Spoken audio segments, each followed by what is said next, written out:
over there with Courtney saying, that's Scott, and I get a text. You know what I mean? That's history there. So Scott, you know, he the man. That's who they pay to see.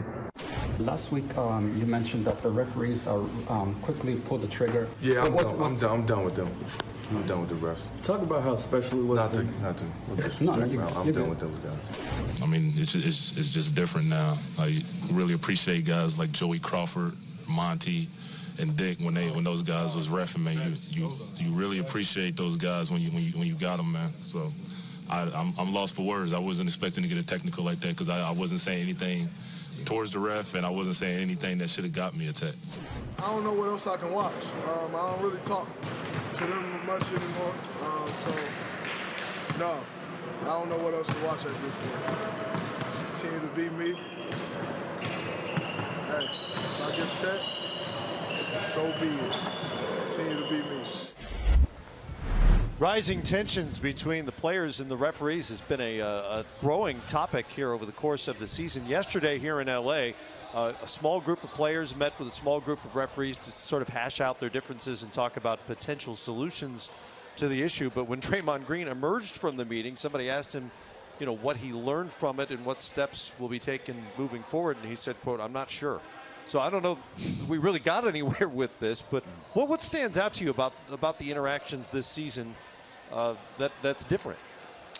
Well, I mean, there's been a lot of incidents. I mean, look, there's always been technicals. There's always been sort of back and forth with officials for, you know, in the NBA. But this year, just the amount of players complaining and upset and technicals and just it's something that we really haven't seen. And so it is a little bit alarming. I don't necessarily know the reason why for that, but I am at least somewhat encouraged that they're recognizing both sides, that it's an issue and something that needs to be fixed, and they're willing to sit and talk. Not that everything will be resolved in one meeting, but I'm hoping that get to a point where this doesn't become a distraction. We can focus in on the great storylines, the greatness of our players and the teams in the NBA, and not talk about the unhealthy discourse between the players and the officials. Commissioner Adam Silver is on his way to the set literally right now. We're going to ask him about this, but he said yesterday the data shows that there's really not much change in terms of technicals, etc., but there's clearly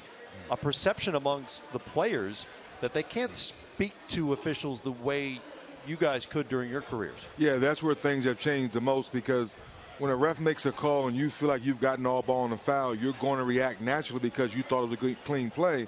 And then the old school, you could go to that ref and ask, did you have the right angle to make that call? Because I thought I got all ball. That's what's missing today versus yesterday, to be able to communicate with one another.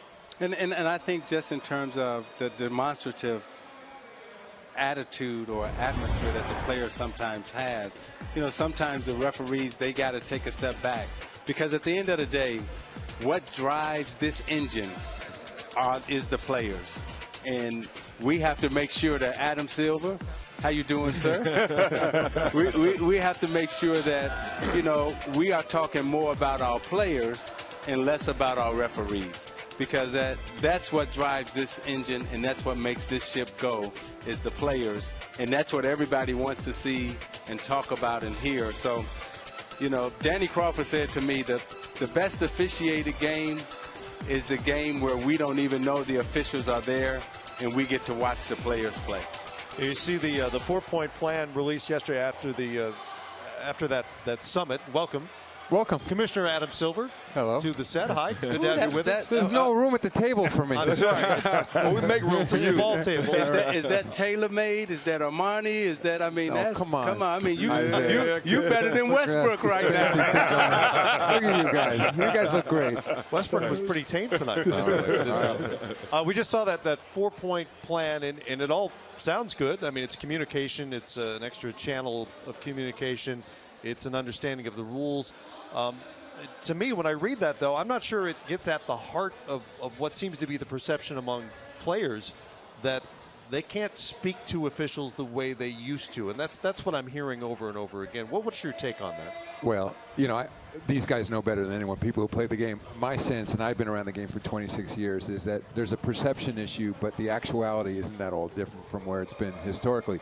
But having said that, in this case, there is a perception that the lines of communication between players and officials aren't what they once were, and I think that's something we can improve in two ways. One is through better training of the officials. There's no question about it. You have young guys in the league, and in certain cases, I think they maybe aren't sure exactly where the line is in terms of how much communication there should be. And also, I think what players don't realize, especially with young officials, just try it. Try running up and down the floor.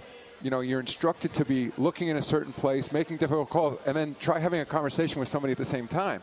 And I think some of the young players also don't understand that there's an opportunity to have those conversations with officials, but they have to wait till certain moments. And I think there's also a way for the officials to communicate to a player that, you know, rather than just waving the player off, that there's sort of this notion of there'll be an opportunity to have that discussion. Right. And so I think we can do that through training, but also, you know, I'm encouraged by the fact that players and referees are talking directly to each other, because ultimately it's about respect and empathy.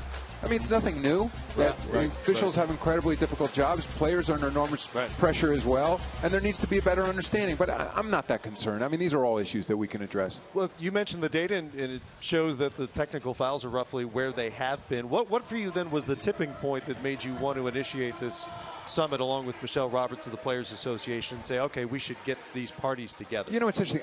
It wasn't so much of a tipping point, but a desire to improve things. And I think it's something we've been focused on the last few years.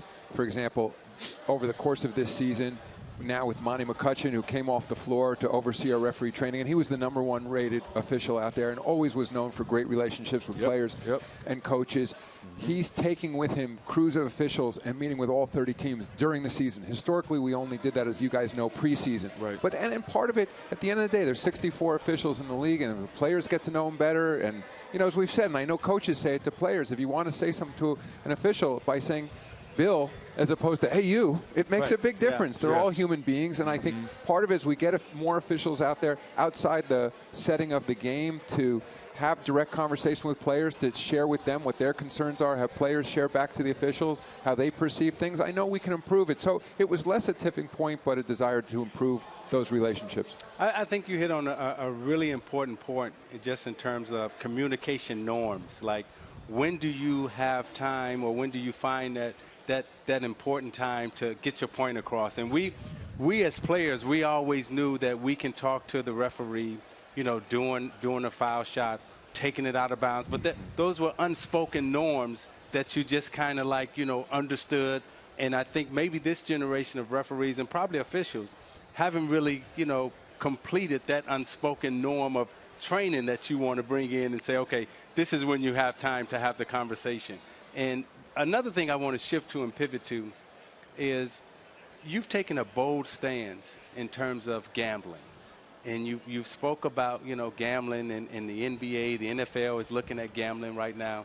Can you talk a little bit about how that affects our game, and some of the regulations and rules that you may want to put around it to ensure that, you know, the game keeps the sanctity and sacredity of it? Sure. So what I've spoken out about publicly is the fact that we should have regulated sports betting nationally, not just, for example, in Las Vegas, where, of course, you can go in and there's sports books and casinos, and you can bet on NBA games or any major league sports games. And ultimately, I concluded, because we know, especially with all the betting that's on the internet now, there's estimates out there that there are, just the United States, hundreds of billions of dollars being bet on sports in the U.S. And none of that can be monitored because it's all illegal in essence. And you can go online, if you Google various betting sites, most of them are offshore. The data is not available to the leagues. If there's odd behavior or individuals who are betting enormous amounts on games, it's not transparent in any way to us. So rather than necessarily my being pro-sports betting, I feel more a realist on this issue and saying, if we know it's going to go on anyway, let's regulate it. By the way, it's an opportunity for the states. They're all trying to raise additional revenue. But more importantly, from the league standpoint, we can protect the integrity of our game by having access to that data. And I don't want to shy from the fact that it's a business opportunity as well. The fact is that we spend billions of dollars producing this product, and that it's something, and we and the team owners and the players, of course, share in the revenue. And if people are taking our intellectual property and using it as content, using it to place wagers on, we should be their partners. So it's two sides of the same coin. I think there's an integrity issue and there's a business issue related to it. I 100% agree with you. Yeah, I really do. Excuse me, Adam. We were talking up here earlier, and certainly one of the storylines this week is NBA players and social activism. And unlike other sports commissioners, you have really embraced players, coaches, members of the league speaking out and using their platform. Could you talk about that? You know, it's interesting you're asking that question, Grant, because, of course, you were on stage last night talking about NBA voices and players expressing themselves. And, in fact, Michelle Roberts and I just talked to the All-Stars a few minutes ago before I came out here. And one of the things we said to them in response to a little bit of the controversy in the media right now is that, number one, we both support you. Your Players Association, the league, supports you in using your voices on important issues. I think it's important that our fans understand these are multi-dimensional people. They aren't just basketball players. It's not just about dribbling a basketball. They're citizens, they're husbands, they're fathers, they're members of communities. In addition, many of them from outside the United States. 25% of our league is international. They have important perspectives on issues too. And by the way, many of them come from countries where they can't speak out on issues that are important to them. So that's number one issue. Number two, Bill Russell is here this weekend. He's going to be sitting courtside tonight. And one of the things I mentioned to the players, and I know they know this, is that, and you guys are pioneers in this as well, that when you came into the league, you knew there was a legacy of speaking out on important issues, of standing for important things in your communities. And here's Bill Russell. I just point out to the players, and I said the other day, if you go back and look at the Martin Luther King's iconic I Have a Dream speech in the summer of 1963, that year, he was the MVP of the All-Star game here in L.A. He then went on to win the championship for the Celtics. But then that August, he was standing in Washington, D.C. You can see the pictures. He's on the steps of the Lincoln Memorial while Dr. King is giving that speech. So it's nothing new. But the only thing that's really changed now, and it's great that the players have this platform through the internet. Incidentally, people might forget LeBron's comments came on a site that he created with Maverick Carter, uninterrupted. So this is players taking matters into their own hands, creating platforms that have millions of followers, and then even if it begins on their platform, but if it's something newsworthy, then other sites report on it. So I think it's fantastic, and people don't have to agree with everything they're saying, and I'm comfortable with people disagreeing as well, and I don't agree with everything the players say, but it's about the platform, and it's the opportunity to express themselves. Well, speaking of platforms, I want to thank you, because now this Players Only is taking on its own platform.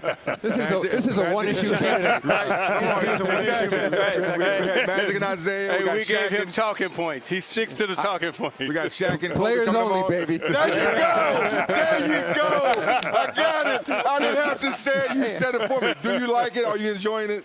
What do they say?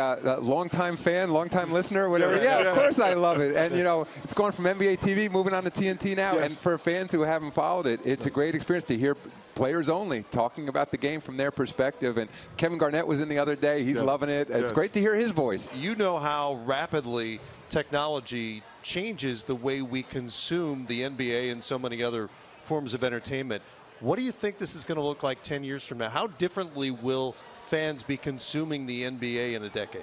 It's a great question. And trying to make a prediction about a decade from now, think about it. The iPhone was only launched roughly 10 years ago. Right. Yeah, wow. Isn't that incredible? And if you look at the most valuable companies in the world right now, in essence, Google/Alphabet, or Facebook, or Twitter, or Amazon, these were companies that weren't really around 20 years ago. And so that's how difficult it is to make these sort of predictions. But I will say, in terms of virtual reality, I know some of you guys have seen some of these tests as well. To me, it potentially provides enormous opportunity for this league, because you all do things internationally. And the fact is that 99% of our fans will never be in the United States or Canada, let alone come to an NBA arena.